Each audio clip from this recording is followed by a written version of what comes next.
So this section you can more or less avoid everything off. Clearly people have been taking scrappy paths up to the fun bit, but there's this extra little ridge with a few little steps which add a bit of interest to the walk in, and you can kind of make them as exciting or not as you like. Very midgy today, but yeah, obviously I like to try to go as direct as possible while staying within the realms of scrambling, but the rock's amazing. It's this really lumpy stuff, loads of these really cool little inclusions that just make it really grippy. These can pop out, especially when you step on them, but for the most part this is really solid rock most of the way.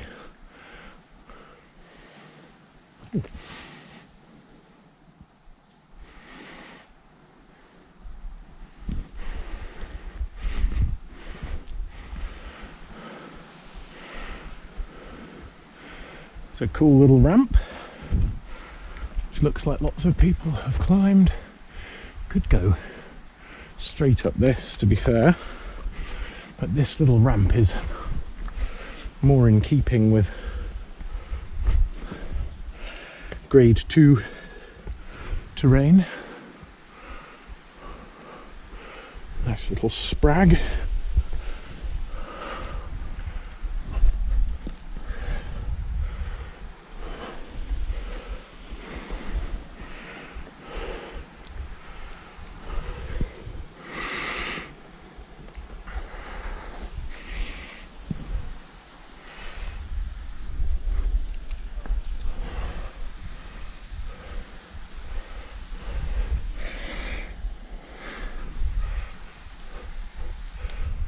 Possibly encroaching on grade 3 inadvertently,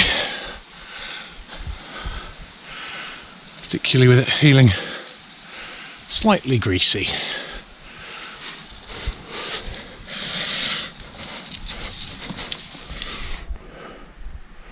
But just feel around. There's no points for the most awkward hold. Can go bouldering for that.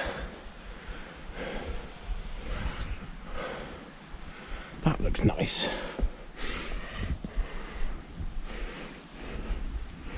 And I think technically speaking we haven't even really started the route yet, so by no means feel that this is the correct and only way to go.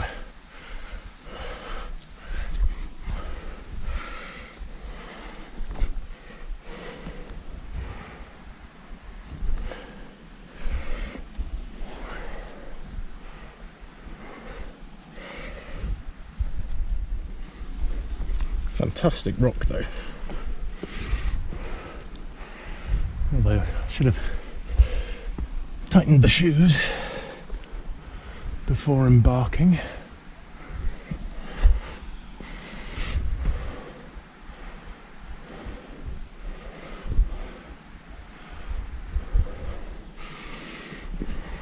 A nice bit of midge fun. That's loose, that's not. It's not in a good place.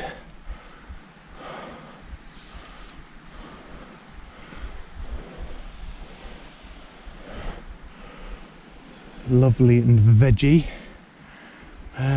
Let's go. And yeah, if you find yourself in a pickle that you're very much not feeling, always back off. If you don't know the route, try to avoid doing stuff which you couldn't conceivably down climb again. Oh yeah, the heather handhold. Fantastic. Just what you want. Whew. Nice. Now a bit of hill flogging. So that might be a good landmark. Instead of going up the little gully, which there's a path to there, we're heading around the left side of this little buttress, where I'm sure you can contrive various lines up there, but the route as described heads up here, which is quite amenable.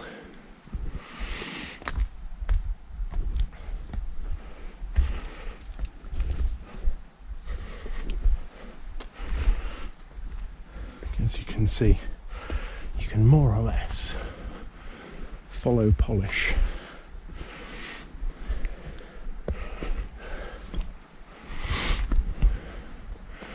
And head up all of this broken, lumpy rock with these little golf ball inclusions. Someone can tell me if they are fossils or volcanic inclusions. Very cool nonetheless. So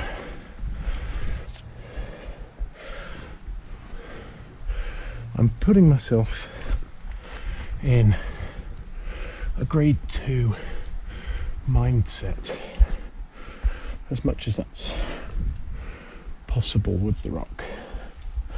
So expect stuff that's a little more technical than a grade 1, but nothing too much more complicated than a bit of bridging. And while you can expect all of your usual scrambling hazards, for the most part 2s tend to be either solid or the gradient being such that the crumbliness of the gullies doesn't really factor. So it looks like you can go and rejoin the ridge there as well, which again, in keeping with expectations and the direction I'm taking, I'm going to join the ridge here.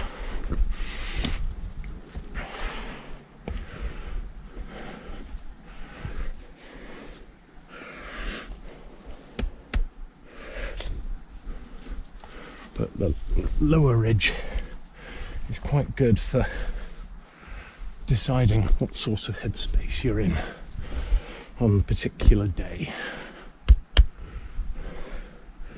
Some of this is vibrating a little, but mostly it's quite sound.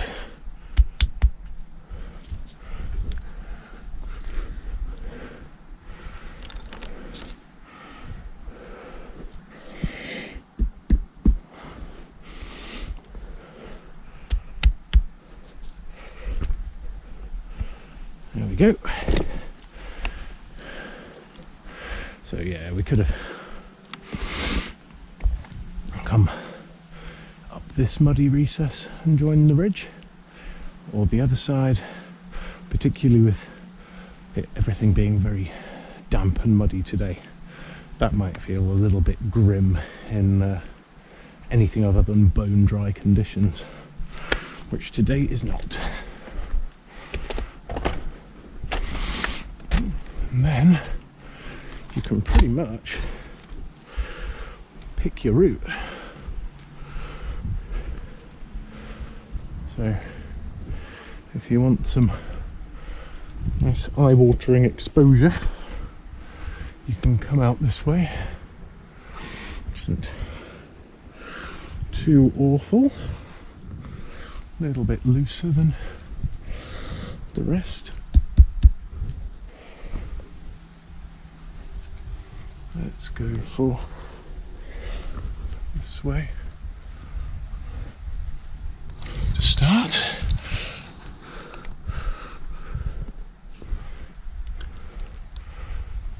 Get some scary stuff in early.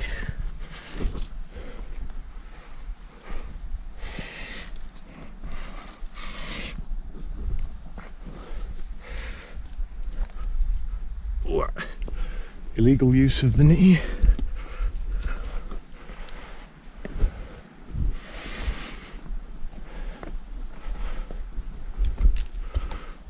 Or you could go up that at a more realistic grade 2. And to be honest, you've got more options for trickier stuff on the lower rib, although it's not very continuous. But we have some more fun exposure coming up. Less technical rock.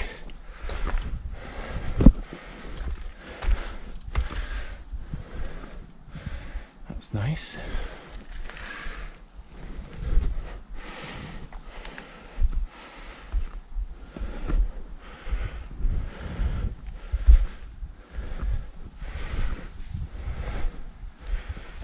There was a chap ahead of me. I expect he's cleared all of this by now. So I believe this is what many are referring to as the castle. You can see some lovely crampon marks from winter ascents. People avoiding the exposed ridgetop in the snow, but we don't want to do that. We want to have a nice balancy walk. Ooh, I bet that's a fun move when it's icy. Lots of crampon marks.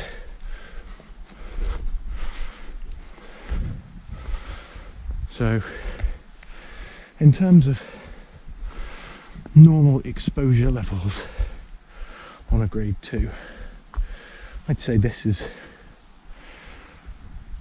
fairly normal. If you're not used to exposure or particularly sure on your feet, this would probably feel very scary. I remember the first time I did it feeling like this was the most extreme thing I'd done up to that point. Very quickly changed over there a couple of weeks later. But yeah, so really, if you're wanting to be very sort of more technical in your route of ascent, then you can go up this, although there's hand flakes. It's just the exposure slightly more. In the past, I've gone up here, which, as you can see from all the crampon scratches, is the more commonly ascended way.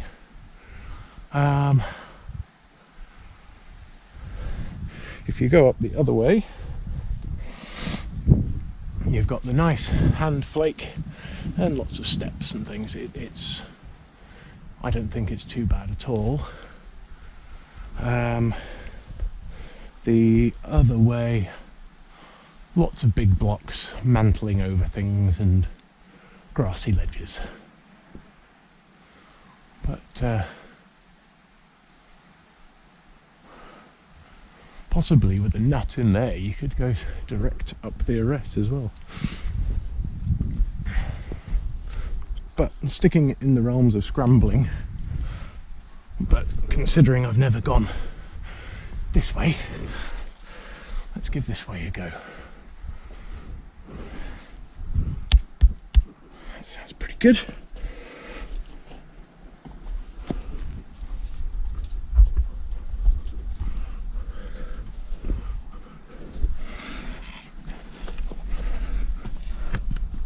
Oh yeah, this is definitely more technical than the other way, but not especially worse.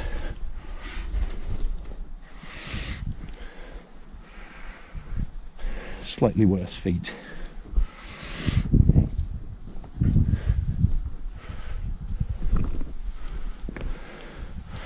But yeah, so much easier.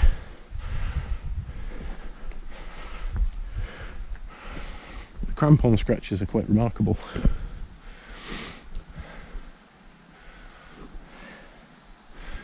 Fantastic.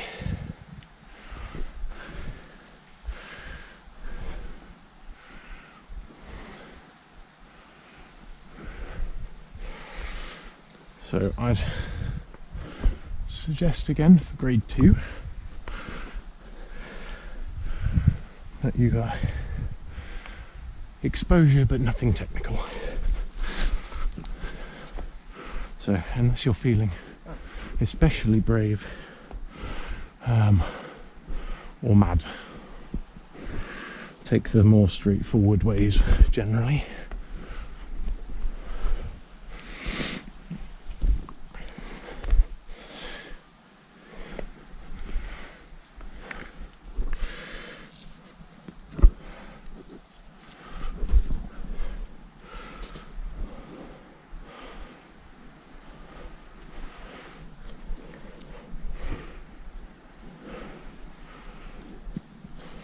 Other way.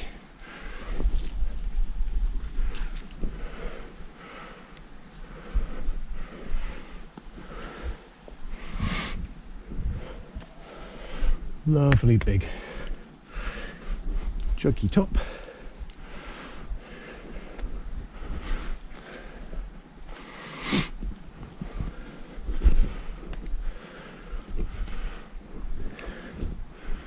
And if I remember correctly, that is the end of the difficulties.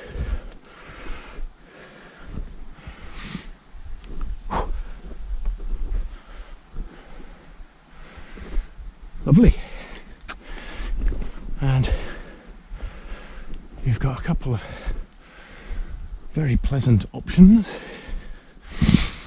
You can, if you're in a rush, head down over to Clinicum, just skirt this and go back down there, or if you can find it, you might be able to do the Sheep's Path or Sheep's Walk down here.